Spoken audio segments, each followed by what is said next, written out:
Hi again, everyone. I'm Ollie Matthews. This is the Narcissistic Resistance, and this resistance video is a sponsored video sponsored by Vincent for John. And here's John's story. Dear Ollie, this is a follow-up of the video. The narcissist is telling you that you are just a tool, but there is a second part update to my now 2-year no contact situation with my family. My brother has contacted me around Easter. This time I was well prepared how to react and especially how not to react, but what happened still blows my mind. To give all listeners a short recap, I ended an over 15-year lasting friendship with my best and only friend. This was a particular difficult step because after no contact with my family and also my girlfriend 2 years ago, it was very hard to finally accept the fact that this guy was basically the same breed of narc. It was just more difficult to see. I really don't know how it is possible that I attract the same kind of people in my life, but it does make sense as my family has conditioned me to accept such behavior, and even worse, to think that is normal. When I sent in the story, the narcissist is telling you that you're just a tool, I already cut off contact with this friend, but I still needed some validation if I was doing the right thing because I was very emotional about it. In this video, I will not explain detail of all the things that happened in the past because it is all the same. Narcs will abuse you in a different way, but they all see you as a servant for whatever they need. This can be attention, as you are being their emotional dumpster, money, possessions, the punching bag for verbal and physical abuse, sexual abuse, or a sidekick they use so they are not alone and that someone listens to them, or the clown to entertain them. There are so many different kind of forms of how they abuse and use to feed you. But in the end, they all see you as a servant and not as an equal human being, mixed together with all sorts of abuse and manipulation to keep you in place. And for the narc, it's just ridiculous that the servant walks away. They don't get it. And I want to share how my friend and brother reacted and tried to get me back. And I think it tells everything you need to know. I also want to thank the anonymous writer of the story, The Narcissist Makes You Search for an Answer That Doesn't Exist, where the writer explains these confusing situations where people change plans, dictate the agenda, treat you in a way that even when they visit you, it ends up into a narc game where you have to follow their lead and it feels more like you are visiting them. I remember countless events where such things happened to me, but I did not know that this was a narc thing or a toxic thing. It was a huge eye-opener to realize that many people in my life where, in fact, were just using me as a tool. Part 1. Okay, now this is what happened with my best friend. After realizing that I need to end this friendship, I stopped answering text messages and phone calls. To be honest, I did not know how to end this friendship, so I just started ghosting him. That's why I can't read that. Then after a week, he seemed to get it and asked me if I was coming to our planned get-together. He was not asking why I did not reply because he for sure knew why. So I texted him, "No, I'm not coming," followed by a long explanation why. His reply was, "Let us talk," followed by, "Please think about that carefully. I for sure do a lot of things wrong, but I would miss our conversations. Many things you are telling me, I've seen them in a different way. The last thing I want is that you feel used."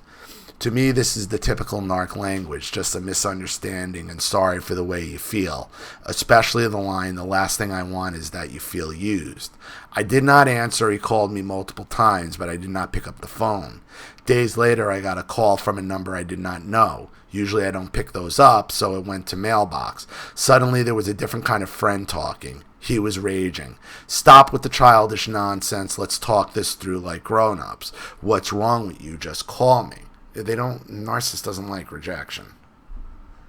So instead of actually trying to win me back by back by, for example, with sending me back my possessions, he has still not returned the Xbox games and movies, or apologizing, whatever. He is raging and calling my breakup after 15 years childish behavior. Great. I did not reply, and I have not heard anything since then.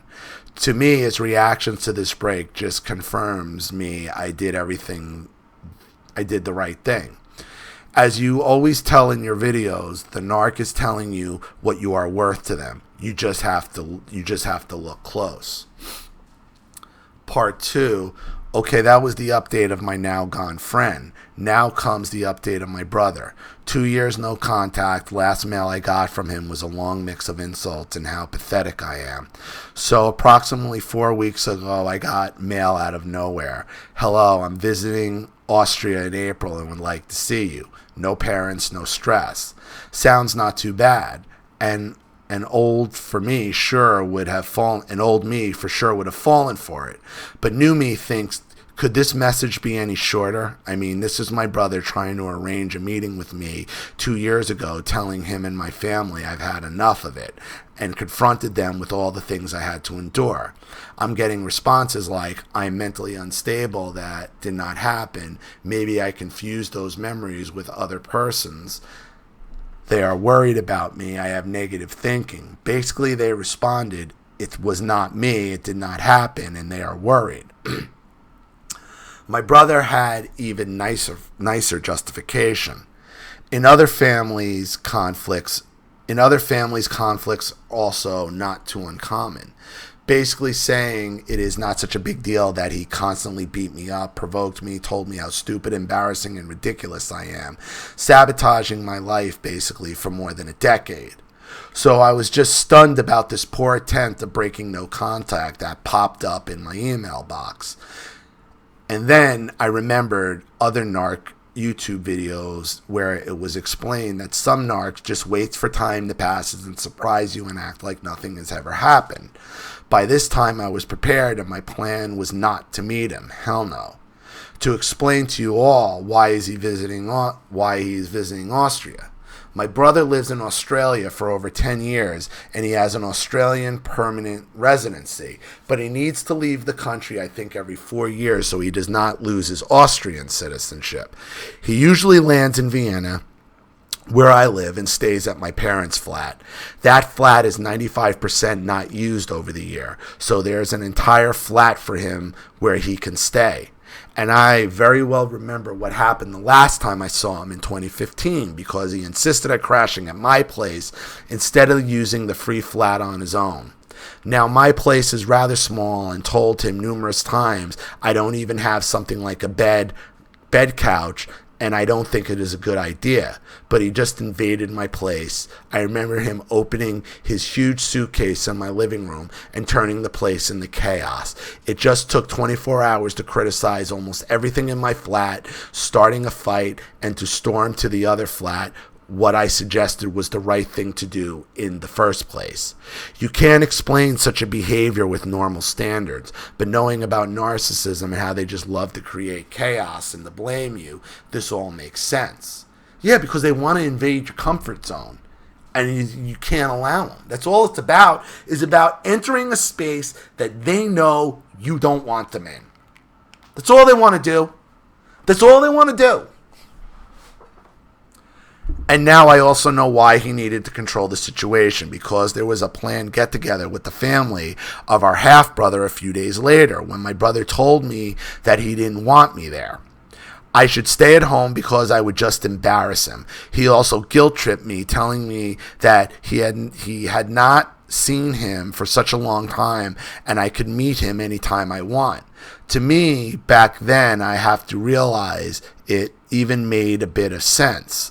Although this was an official family get-together, an official invitation to us both, I still remember crying on the phone and talking to my parents, and they are just shrugging their shoulders. Well, here's the problem, John. Okay, you're a grown man. Don't cry to your parents. Don't cry to your brother. Okay, every relationship in your life seems like it's a dating relationship. Even the friendship, You call it a breakup, like it's a girlfriend, and it's not. And many other things have happened in this short time where I saw him the last time in 2015. Looking back, the fact that he was basically forbidding me to come to this family get-together and playing the nice brother the very next day summarizes how much power he had over me, and also how weak I was. By the way, I really stayed at home. He got what he wanted. Back then I was the servant, but to me this was kind of normal. It has always been that way. And now 4 years later, that same person is trying to get in touch with me with just one line email after 2 years of no contact. Nice. Tells me how much he cares. I did respond to him because I did not know when he was coming, and that freaked me out because he could pop out anywhere at my place and I would have no control over it. You don't have to open the door. You don't have to open the door. You don't have to let him in. You don't leave, call the cops. You don't got to let him in. So I answered, when are you arriving and when are you flying back? And now I realize that this rather cold reply must be shocking and not be expected to my brother after having such control over me his entire life. That was it. I did not say I would meet him or would not meet him. I just wanted to know what period of time I had to be in stealth mode. He sent me his flight details. It was just 1 week, and I focused to not take any calls, not opening the door, to just wait and see what was coming from his side. If he really wanted to talk or anything, he really needs to convince me. Maybe he has an Easter present, a gift. Let's see. I know I am dreaming here. Narcs don't change. Why are you fantasizing about this? Like, you have to learn when to move on here, John. You gotta learn to move on. So the first few days I hear nothing from him. No message that he has landed, no happy Easter. At Easter he's probably with my parents. So the narc family's reunited. Next day nothing, the day after nothing. End of story. Nothing happened in that week. He was here. No phone call, no text, no email, no surprise visit, no happy Easter, nothing. And I just wonder myself, was this guy actually expecting that after this shortest Hoover mail ever that I would initiate a meeting? Yeah, he was just testing the boundary. He's like the velociraptors in Jurassic Park. Test the boundary. They're testing the fences. They're testing the fences. That's all this is. This is like your narcissistic raptor testing the fences. That I would somehow crawl back to him. It makes no sense. But from a narc perspective and how I was a servant of the family, it makes perfect sense. I think that is exactly how he sees me. He thinks he just throws some breadcrumbs and the servant runs back home. Not this time. This time I always followed the rule to observe, but not to absorb. So to look at what happens and don't react, and this saved me because every day he was not contacting me just proved my point. He does not care, and he shows it right to your face. But there is a plot twist. On the day of his home flight, I checked the computer and there was a mail. No way. Hello, John. Hope you're doing well. My short vacation was great. The weather was nice. The food was awesome. You were missing. It was not the same without you. Hopefully different next time.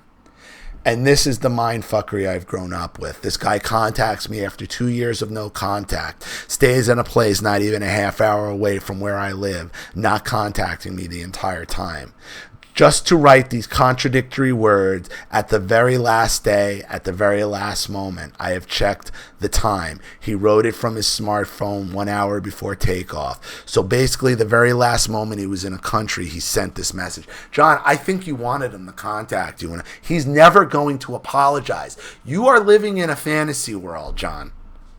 You are still holding out hope that these people are going to change, and they're not. And it's almost like you build these spousal relationships with everybody in your life.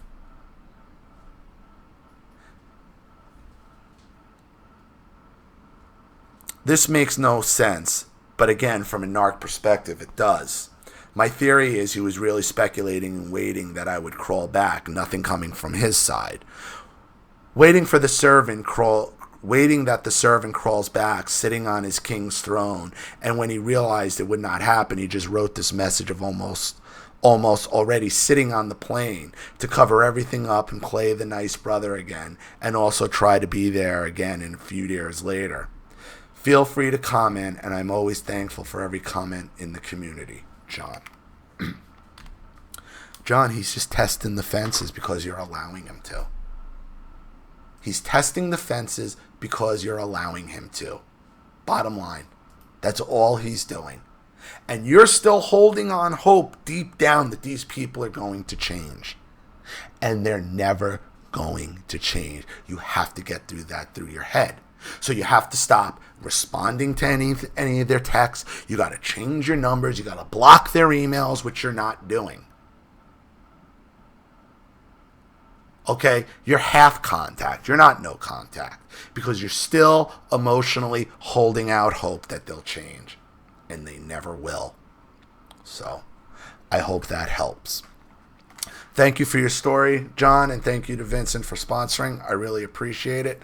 Thank you to everybody watching. Please leave any opinions or advice in the comment section below. And again, if you want your story read on the channel, you have a topic you'd like me to cover, a narcissist you'd like to expose, you'd like to set up Skype, a phone call, have a private video made, or a Facebook live chat, or you'd like to sponsor a video like this for someone who needs help and can't afford it, or just make a contribution to the channel in general to keep it supported, growing, and successful, because this channel survives 100% on contributions from all of you. Without you guys, all this goes away. So if you like what you see here and you want to see more videos like this, you know what to do with the PayPal and email links in the description box. Also, please like and share this video wherever you can. Subscribe to my channel if you haven't, and be sure to click the subscription bell to be notified of all my video uploads.